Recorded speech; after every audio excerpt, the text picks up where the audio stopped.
By the way ऐक ना, ते आपले ग्लोबल टाईपवाले त्यांनी काही चेंजेस सांगितलेत, काही सजेशन्स दिलेत, त्याचा मेल केलाय. जरा चेक करशील का प्लीज आज वेळ काढून?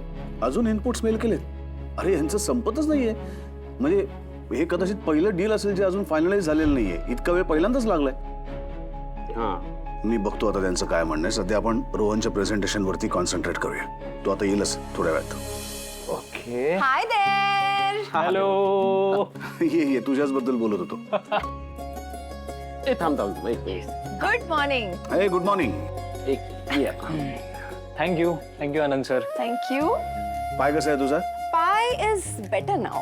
अरे पण मग आराम करायचं सोडून तू इकडे कशा करता आलीस दगदग करत? अरे का नाही यायचं? माझ्या नवऱ्याला मला सपोर्ट करायचा ना. सर, अधिरा ना माझी सगळ्यात मोठी सपोर्ट सिस्टम आहे.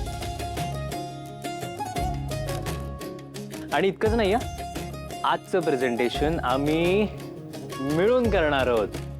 येस. बरं. I am so proud of you.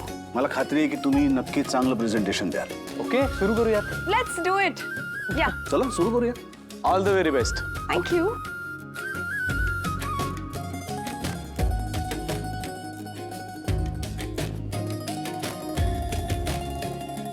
Okay, so here it is.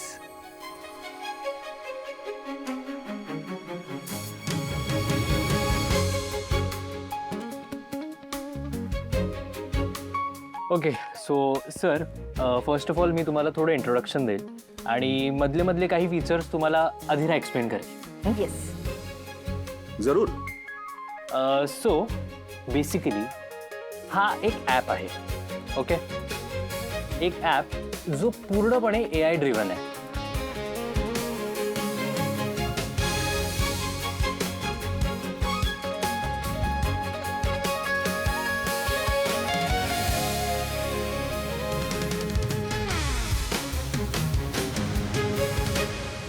मला एका व्यक्तीची माहिती हवी आहे.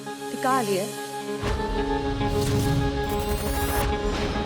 ती इथे किती दिवस राहणार आहे? तिचं इंटेन्शन काय आणि मुळात ती जाणार आहे कधी? मला सगळ्या प्रश्नांची उत्तर मिळायला हवी. मार्क. ओ हॅलो, तू काय आता आपलं बोलणं रेकॉर्ड करणार आहेस? अगं सवय आहे माझी, कुठलीही बारीक डिटेल मिस होऊ नये म्हणून. तुला माहिती आहे मी कसा परफेक्शनिस्ट आहे. हे बोलणं तर मलाच गिल्टी वाटतंय. म्हणजे तू एवढा बिझी आहेस मला माहिती आहे आणि मी नंदू एक मिनिट, काय फॉर्मॅलिटी आहे का आपल्यात? तू माझी बालपणीची मैत्रीण आहेस. तुझं काम मी केलंच पाहिजे. आणि तसंही माझी आता एक शिरगावची केस चालू आहे. ती सोडवता सोडवता त्याचं काहीतरी काम होतं, त्या निमित्ताने मी पनवेलपर्यंत पोहोचलेलो. तेवढा तुझा फोन आला मला. तुझा फोन आल्यावरती मी हजर. Okay okay okay. पण मग ही शिरगावची केस कधी संपणार आहे? म्हणजे खूप वेळ घेईल ना? त्या सगळ्यामध्ये उशीर होईल का? तुला खरं सांगू, थोडी कॉम्प्लिकेटेड आहे. त्यातनं ते नागदेवतेच्या मंदिराचं रहस्य आहे ना, ते खूप कॉम्प्लिकेटेड आहे. तुला जरा वेळ लागेल, पण डोंट वरी, मी आहे, मी ते करीन सगळं. तू सांग तुझा काय प्रॉब्लेम झालाय, काय केस आहे ही, आणि ही व्यक्ती तुझ्या आयुष्यात कशी आली, संपर्कात कशी आली, मला सगळं सांग, डिटेलमध्ये सांग. राजवाडेंमुळे. त्यांची जुनी मैत्रीण आहे ती.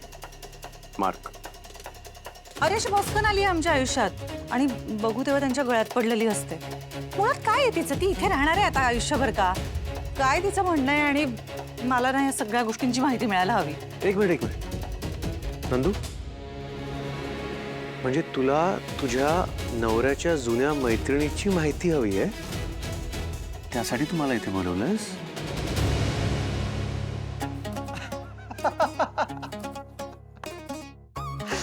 नंदू, कमाल करतेस तू यार. धनंजय अरे ती कशी वागते त्यांच्याशी तू बघायला हवंस ना, तुलाही कळेल. नंदू, मला 2 मिनिटं वाटलं की किमया तुझ्या बिझनेसमध्ये काहीतरी घोळ घालते किंवा तसा काहीतरी प्रॉब्लेम क्रिएट होतोय, म्हणून तू मला बोलवलंयस आणि मी लक्ष देऊन ऐकत होतो.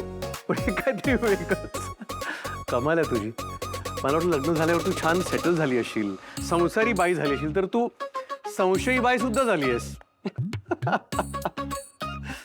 Nandu, not cool. फोकस हल्लाय तुझा, ऑफ ट्रॅक जातेस तू. हो जाते मी ऑफ ट्रॅक, म्हणूनच तुला बोलवून घेतलंय ना. बरोबर, ठीक आहे, काम डाऊन. मी तुला एक सांगू, जेवढं मी तुला आणि समरला ओळखतो, तुमच्या दोघांमध्ये कधीच कुठलाही प्रॉब्लेम येऊ शकत नाही. आणि जरी कुठलीही व्यक्ती, तिसरी व्यक्ती समर जवळ जात असेल, समर त्या व्यक्तीला जवळ येऊ देणार नाही ह्याची मी गॅरंटी देतो. त्या किमयाची गोष्ट वेगळी आहे. बघ एकदा येऊन काय वागते.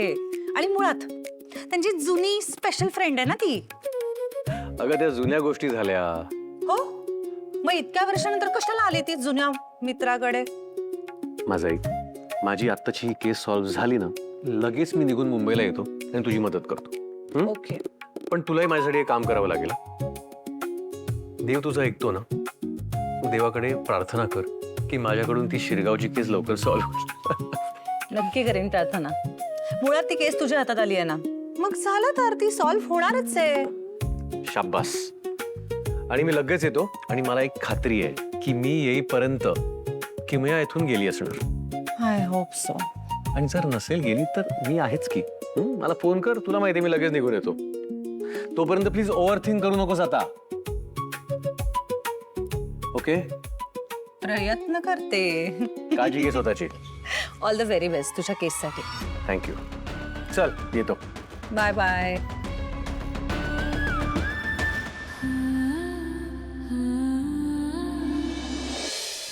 Swanandi, hi, good morning. Hi morning. कुठे निघालीस का तू?